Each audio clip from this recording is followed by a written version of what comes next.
Okay, hey guys. So I've never made a YouTube video like this before. I just wanted to give a quick rundown of these custom Ikea Bror shelves. Let me zoom out here. That I added some features to. I know that in this hobby a lot of people use garage shelves, but I didn't really like how those looked. So I'd seen some museum style displays that were custom built by people for probably a lot of money, and I wanted to do this on a budget. It ended up costing more than I wanted to, but I'm really happy with it. So they don't make these Ikea Brors in white anymore, so I got them secondhand. But you can still get them in black and kind of a strange olive color. So what you want to do is order 2 or 3 units of the 21.5 inch deep, I believe is what it is. Maybe 70 inches tall or something like that. And they're 33 and 1/3 inches wide.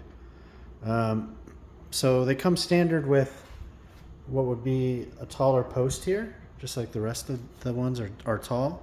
So you want to buy a second set of the smaller posts. I have these in, I'm going to put links in the description to everything from Ikea and Amazon and things like that. So I went ahead and bought these half height, and I got this idea from some other people in the hobby. I don't have their names off the top of my head, but I want to thank them. So I use these half height in the front to leave the top open. There will be some sagging depending on what you use for the track, if you use a track up here. The next thing is these sliding glass tracks. They're by a company called EasyTube. There's a top that has the bottom track. There's the middle, which has the top and the bottom. And they also sell end caps.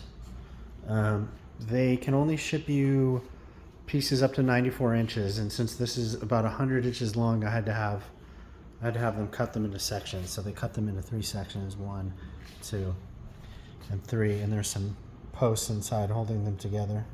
Now these are screwed into from the inside. Let's see if I can get down in here and you can see. These are screwed in from the back using self-drilling metal screws. Another nice touch is these 3D printed Bror hole covers that I had a friend print for me. I'll put a link in the description to, oh God, why am I not filming sideways? I'll put a link in the description to the file. I know a lot of people have 3D printers these days, so that might work out. The glass, I had originally bought plexiglass, 1/4 inch, for a pretty good deal, but it was kind of too flimsy at that size. These are pretty tall. These are about 30 inches tall, and it just wasn't working out. So I got a local glass company to make me 6 panels, and I got a really good deal. It's the low iron type glass. I believe the brand is Optiplex. Next is the lights. So I bought this plastic material at Lowe's that I cut out and placed in between the top of this unit and the shelf above it. And then I cut round holes for these puck lights and put magnets on them and stuck them in there, so they look really flush. Now these lights, they're not flickering like this in person, but these lights don't create enough light for me, but I like how they look. So in addition, I added these LED chip on board light strips all the way around, which are awesome. Let's see what else. For the backing, I use the same material as this, but it's kind of flimsy. I use magnets and whatnot and a few screws. But I would suggest maybe using something else, something sturdier, like particle board or something like that. For the sides, I used plexiglass that I cut and scored myself. I'll link the plexiglass that I bought as well as the tool that I used to cut and score it.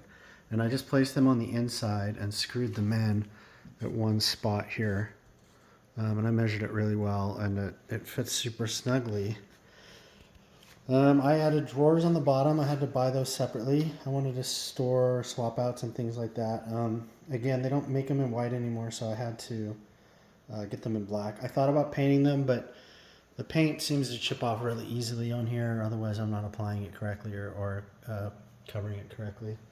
Let's see if I have everything else. Yeah, so I use those disc magnets to hold these lights up and some magnetic tape on the back of the light. Some of them have fallen off and I kind of super glued them back on, but makes it like easily removable. What else do I have here? Oh, so in order to get these pieces of plastic to sit in here, there's a lip here, but on this side there's not a lip.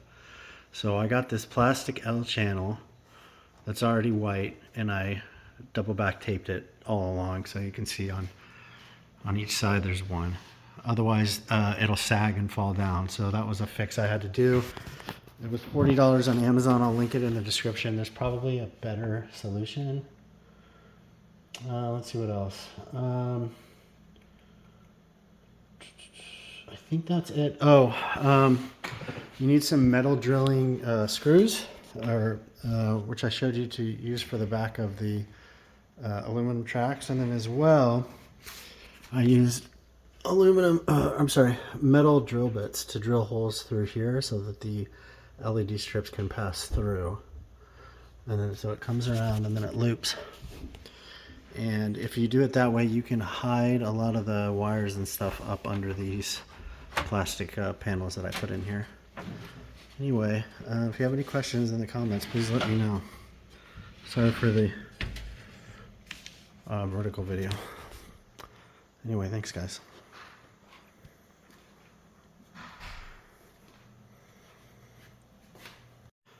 I just need to add one little thing here for the end. If you go 3 wide like I did, the middle has a tendency to sag.